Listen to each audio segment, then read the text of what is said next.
Hello everyone, it's Ellen and I'm back with another Junk Journal with Me video. So I have this envelope here that I got sent from Cats Protection. So our cat Crow was adopted from Cats Protection, so I get these every so often. And it's got this lovely big window in it that I thought would look great in my junk journal, so I'm going to be using that today. I'm working on this really thin page, so I had to trim that envelope down by quite a lot. It still overlaps the page that I'm working on, so the back bit that you would see on the other side I'm just covering up with a wide washi tape. I added glue on there as well just to make sure that washi tape stays in place. I don't always trust the adhesive on washi tape, so I added some tacky glue just to make sure that wasn't going to peel up or anything when I stuck it down. Then I'm going to get to work on decorating this envelope. So I'm going to cover up everything basically on the border that's around the window, and I've pulled out some of my vintage papers that you can see on the side there, and I've also got these really pretty floral stickers. So I'm using the floral stickers around the outside first just to kind of border that window on the envelope, and then I will go in with the papers that I picked out. I'm using a craft knife to open these stickers because they're really hard to get the back off, so that's a good tip. If you're struggling with your stickers, a craft knife really helps to take that backing off. The left hand side of my envelope is still attached, and I'm actually going to cut through that, so I sort of unattach it from the back of the envelope. And the reason will become a bit clearer later on, but I'm going to sew around all of the papers that I collage onto this piece. Again, you'll see what I mean later on in the video, but it just means I can get my sewing machine into all the places that I want it to go. So I'm going to work on covering up the rest of the envelope, leaving that window clear, and I've got a mix of pattern papers that kind of look vintage and then real vintage book papers. I just went into my scrap box and pulled out anything that I think would work. I've got this gorgeous music paper. It's from a really old book, so it's quite brittle. And I've stuck that on the bottom, and I'm using my ruler to tear the edges of each of these strips just to give it more of a rough look so it doesn't look quite so neat.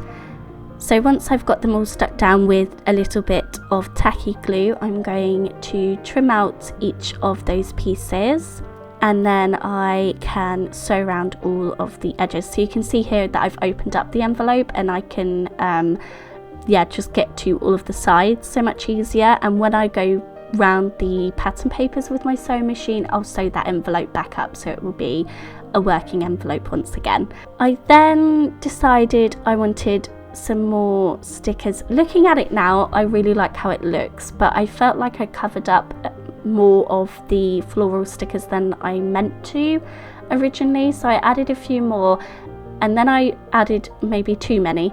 I do this with stickers where they're really pretty and I want to add lots of them, but then after a while I'm thinking maybe I added too many.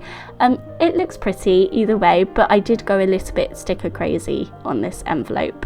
It does look quite floral heavy. That's not necessarily a bad thing, but I kind of wish maybe I stopped earlier than I did.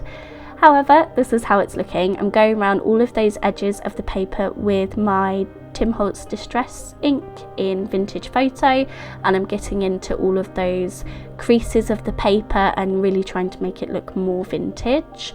That's my sort of favourite look when I'm creating something for my junk journal.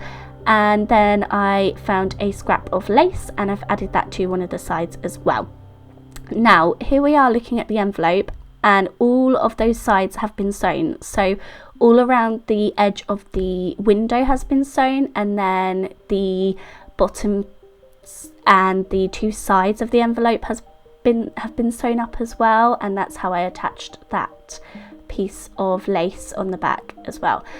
So this closes up the envelope, it keeps all of the pattern papers in their place, and it just adds another texture to it really, and I'm really happy with how it looks. I found this bunting when I was going through looking for the scrap of lace that I used on the envelope, and I thought that as this had pinks and florals, this would be really pretty to add in some way to the journal. So I thought I would just cut some sort of snippets from two of these bunting triangles that I had, and I've just stapled them to the top of my 2 photos that are going to go in that envelope, and it just adds another texture to the page and makes it easy to pull them in and out of the page as well. I'm going to start working on this fold out piece on the following page, and I thought I'd bring in more fabric from that bunting to tie it all together, and I used that same lace that I used on the envelope as well.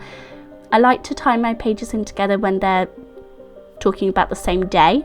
So I had this scrap of pattern paper that has lines on it where I can add some journaling or a title, and I used my sewing machine to add the lace and to scrap pieces of the bunting underneath it. I think this looks really pretty, and that will sort of overlap the flap page that I've got on the right hand side.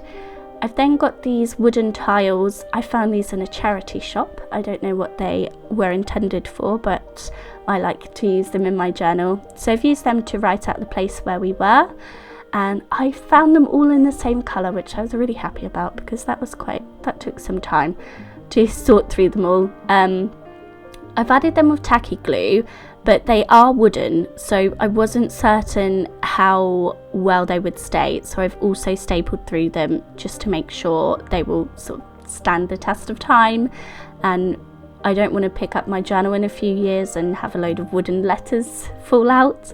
So if in doubt, I add a staple because I know that's not going anywhere. I added another one of those floral stickers. Again, I'm trying to tie these pages in together so that I know they go together, and then I can stick down that title piece that I created on that flappy fold out page, and I think this looks really pretty. I love the texture and the vintage feel of it. I'm really happy with it.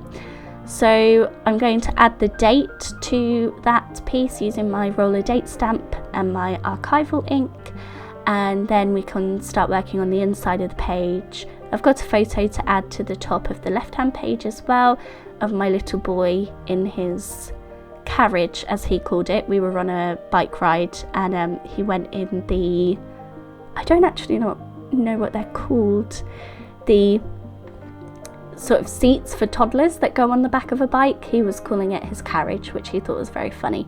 So I've added that to the top of my left hand page with a small piece of a label sticker or a label ephemera piece that I can just journal in. Then to do my journaling on the other page, I've got this really cool vintage logbook that I found on Vinted. Actually, Vinted's a great place to find vintage pieces like this. So I'm going to tear out a piece of that using my ruler, and that's where I'm going to add my journaling. So I made sure that that piece fits on that folded area on the right hand page, and another floral sticker has made its way onto the journaling. I used 2 floral stickers. I'm surprised I have any of these left, to be honest. I went mad with these. They are really pretty, so that's obviously why I wanted to use so many of them. They're from the range, by the way, if I haven't used them all by the time anyone else goes looking for them. So that's all my journaling added, and then I've got these few photos left from the day that I wanted to add, and I wasn't sure how I wanted to add them. So I have this scrap of floral paper that ties in with the colours that I've used previously. To sort of back the photos a little bit, I then added a small piece of white paper. It just breaks up the floral a little bit and helps my photos to stand out a bit. So I'm going to stick that down and then piece my other photos onto it, just in an arrangement that I thought was pretty. The place that we went to on this day was really beautiful, so I want to make sure that those photos stand out. I'm going to stick down my journaling. I'm using double-sided tape for anything that's flat, like I always do. Anything paper-wise, I use double-sided tape in my journal. If I'm not sure, I might add some tacky glue as well, but I know this isn't really going to go anywhere. I've added some strips of a Tim Holtz washi tape just to decorate the page a little bit more. It was looking a bit bare around those other photos that I added. And then I'm going through this Simple Story sticker book to see if there's any little elements that I wanted to add. That typewriter says Our Story. I've got a little bird that I added and a couple of word stickers just to add that finishing touch. And here are my pages all finished. So I hope you enjoyed this video and thank you very much for being here. Bye everyone.